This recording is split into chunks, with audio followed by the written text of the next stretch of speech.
नमस्कार, बहुत बहुत स्वागत है आप सभी का मेरे YouTube चैनल सिद्धांत सरल पद्धति पे।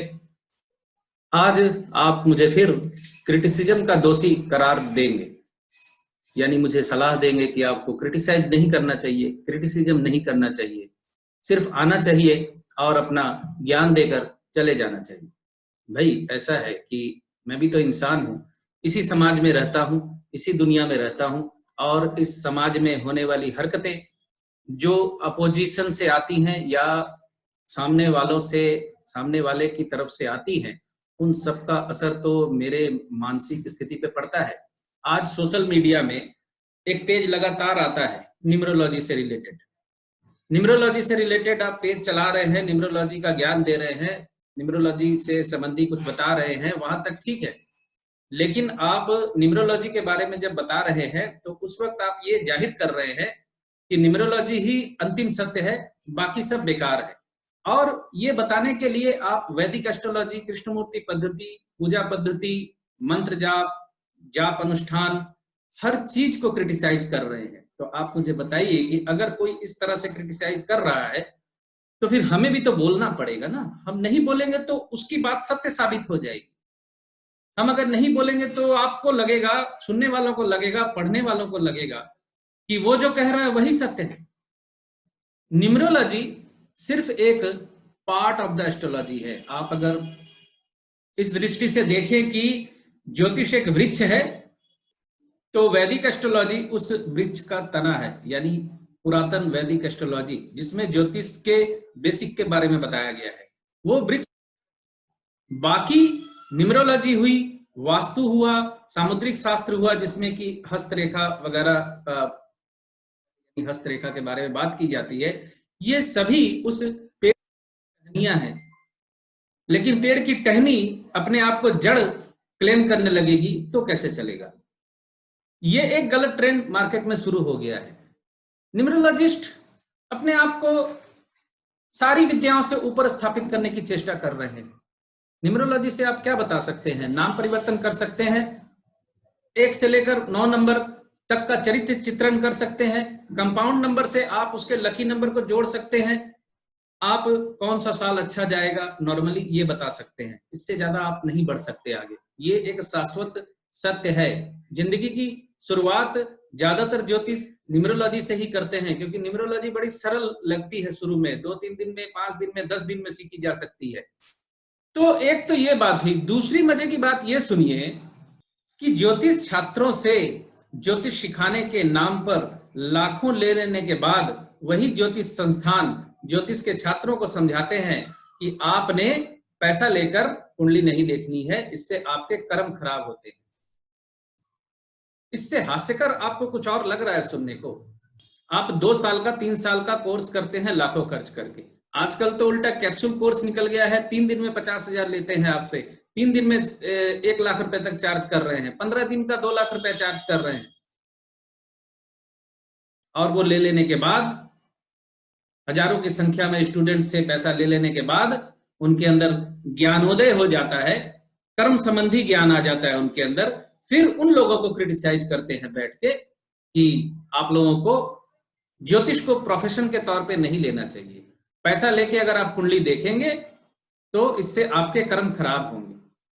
आपने लाखों दे के मुझसे जो ज्योतिष सीखी है, उस सीखी हुई ज्योतिष से अगर आप सोचते हैं कि आप प्रोफेशन करेंगे, आप रुपया कमाएंगे, तो आप पाप कर रहे हैं, आप अपने कर्म खराब कर रहे हैं। ऊपर से एक और तमाशा है, वो है कॉपीराइट का तमाशा। ये सबसे हास्यकर लगता है मुझे। इससे बड़ी कॉमेडी और नहीं हो सकती। कॉपीराइट ज्योतिष पे आजकल बहुत से लोग मैं देख रहा हूं कॉपीराइट लगाते हैं अपने चैनल पे, अपने कंटेंट पे।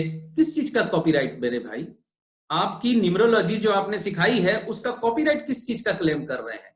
आपने कहां से सीखी थी? उनको रॉयल्टी दे रहे हैं क्या? ज्योतिष का जो बेसिक है, पराशर ज्योतिष से या वैदिक ज्योतिष से आप सीखते हैं। कृष्णमूर्ति पद्धति हमने कृष्णमूर्ति पद्धति जी की लिखी हुई किताबों से सीखी है। हम क्या कृष्णमूर्ति जी के बेटे को रॉयल्टी भेज रहे हैं क्या? नहीं भेज रहे। वैदिक ज्योतिष हमने जहां से सीखी है, हम ऋषि मुनियों को रॉयल्टी भेज रहे हैं क्या? कॉपीराइट क्या होता है ज्योतिष पे? ये मेरी समझ से बाहर है। हो सकता है आप लोगों की नजर में, या मैं खुद भी समझता हूं कि मैं प्रोफेशनलिज्म मेरे अंदर उस तरीके का नहीं है, या मैं उस तरीके से अपने आप को प्रोफेशनल्स के तौर पे पेश नहीं कर पा रहा हूं आप लोगों के सामने। नहीं तो मैं भी एक एक शब्द का 1,000 चार्ज कर लूं। 3 दशक हो रहे मुझे ज्योतिष में। कॉपीराइट क्या होता है? बड़ा आश्चर्यजनक विषय है। क्या कॉपीराइट है? न्यूमरोलॉजी के साथ हमने कृष्णमूर्ति को जोड़ दिया है, ये मेरा कॉपीराइट है। हकीकत में आपको मैं बताऊं कि ये कॉपीराइट क्लेम ठोकते हैं, इसकी 1 पैसा कीमत नहीं है। ये सिर्फ क्लाइंट्स को प्रभावित करने के लिए, स्टूडेंट्स को प्रभावित करने के लिए ये इस तरह से शो ऑफ करते हैं कि ये हमारा कॉपीराइट कंटेंट है। हकीकत में ये कोर्ट कचहरी में जाके 1 घंटा नहीं टिकने वाला, क्योंकि आप साबित ही नहीं कर पाएंगे कि ये कंटेंट आपने पैदा किया था। 27 नक्षत्रों के नाम आपने जन्म नहीं दिए थे, 12 राशियों के नाम आपने जन्म नहीं दिए थे। आपने मतलब जो कॉपीराइट एक्ट का बात करते हैं या कॉपीराइट क्लेम करते हैं, ज्योतिष में किस चीज का कॉपीराइट? मुझे तो समझ में नहीं आता। कभी कभी बड़ा मतलब सरदर्द होता है, या कभी कभी लगता है कि मुझे भी ये सब सीख लेना चाहिए। बताइए, हजारों स्टूडेंट से लाखों ले लेने के बाद उन स्टूडेंट्स को फिर कह रहे हैं कि आप अगर प्रोफेशन के तौर पे इस ज्योतिष विद्या से पैसा कमाते हैं तो आप अपने कर्म बिगाड़ रहे हैं। उफ, कहां चला गया लोगों का दिमाग? किस स्तर तक लोग चालाक और काइयां होते जा रहे हैं, देख के हैरान होता हूं मैं कभी कभी। काइयापन की भी एक लिमिट होती है, लेकिन काइयापन की हर लिमिट क्रॉस कर गए हैं लोग।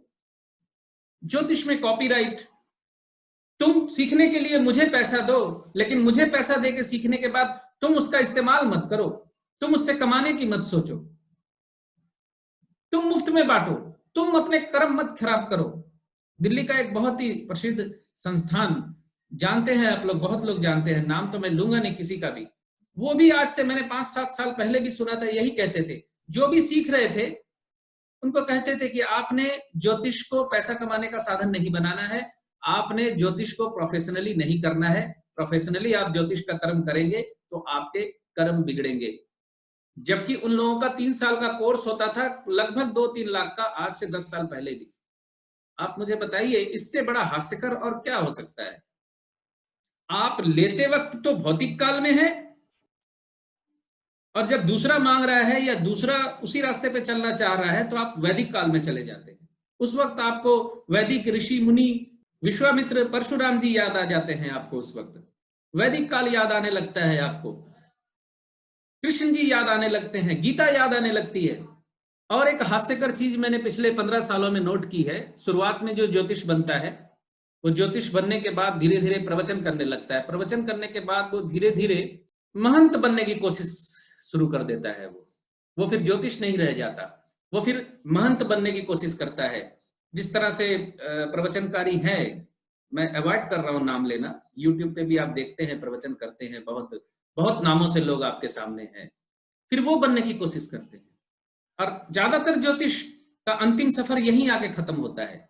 आपको लगता है उनको ज्ञानोदय हो गया, और वो भी इसी तरह जाहिर करते हैं कि हमें ज्ञानोदय हो गया है। बड़ी हास्यकर स्थिति है। तो न्यूमरोलॉजिस्ट जो ऐसा करते हैं, न्यूमरोलॉजी कीजिए, लेकिन दूसरी विद्याओं के बारे में कटाक्ष मत कीजिए। वैदिक बेकार है, पूजा पाठ बेकार है, कृष्णमूर्ति पद्धति बेकार है, रत्न बेकार है, सिर्फ मैं ही तुम्हारा उद्धार कर दूंगा। ये तो गलत ट्रेंड है, एक्चुअली गलत तरीका है। बिल्कुल कर कैसे रहे हैं आप? फिर हम कुछ कहें तो फिर हमें समझाने आ जाते हैं लोग कि आप क्रिटिसाइज मत कीजिए। अरे भैया, हम बोलेंगे नहीं तो आप उनकी बात को ही सत्य मान बैठेंगे। आपको लगेगा कि वही ब्रह्म वाक्य बोल रहा है, बाकी हम सब बेवकूफ हैं। वो वैदिक के खिलाफ बोल रहा है, केपी के खिलाफ बोल रहा है, हम लोग खामोश रहेंगे तो आपको लगेगा कि वो ठीक ही बोल रहा है। अगर वो गलत बोल रहा होता तो हम लोग बोलते। हमारी स्थिति तो इधर कुआं इधर खाई वाली हो गई है। बोले तो आप क्रिटिसाइज कर रहे हैं, नहीं बोले तो वो ठीक ही बोल रहा है। तब अगर वो गलत बोल रहा था तो आप बोले क्यों नहीं? तो इसलिए बोल रहे हैं। इस तरह की बातें करने वाले सो कॉल्ड प्रोफेशनलिज्म के मारे हुए हैं। इनकी बातों पे आंख बंद करके भरोसा मत कीजिए। एक व्यक्ति अपनी विद्या को चलाने के लिए दूसरी विद्याओं को क्रिटिसाइज करता है तो वो गलत करता है। मैंने भी न्यूमरोलॉजी पे वीडियो डाले हैं।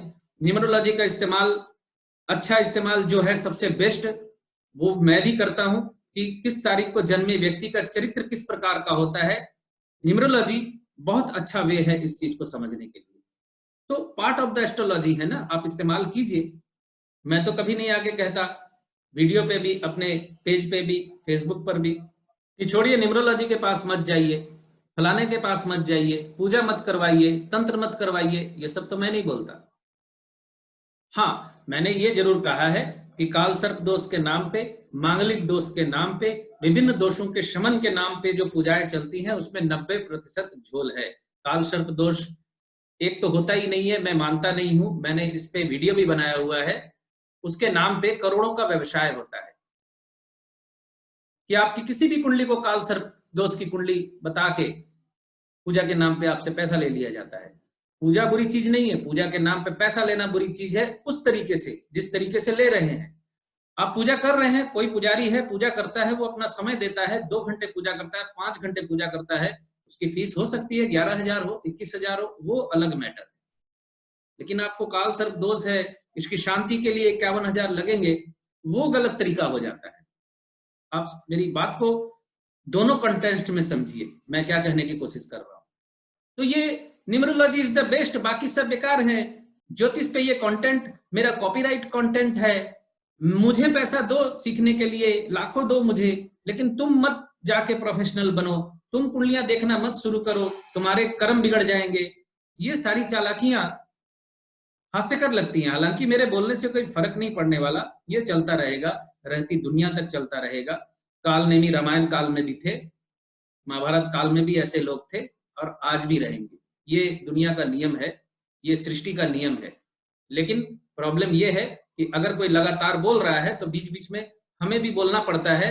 और आप लोगों से गुजारिश है कि मुझे भी थोड़ा बोलने दिया कीजिए, आके मत लिखना शुरू कर दिया कीजिए कि आप क्रिटिसाइज कर रहे हैं, मत कीजिए, आपको नहीं करना चाहिए। अरे मैं बोलूंगा नहीं तो आप समझेंगे कैसे। चलिए, बहुत समय ले लिया आप सभी का, बहुत बहुत धन्यवाद आप सभी का जुड़ने के लिए। खुश रहिए, स्वस्थ रहिए, नमस्कार।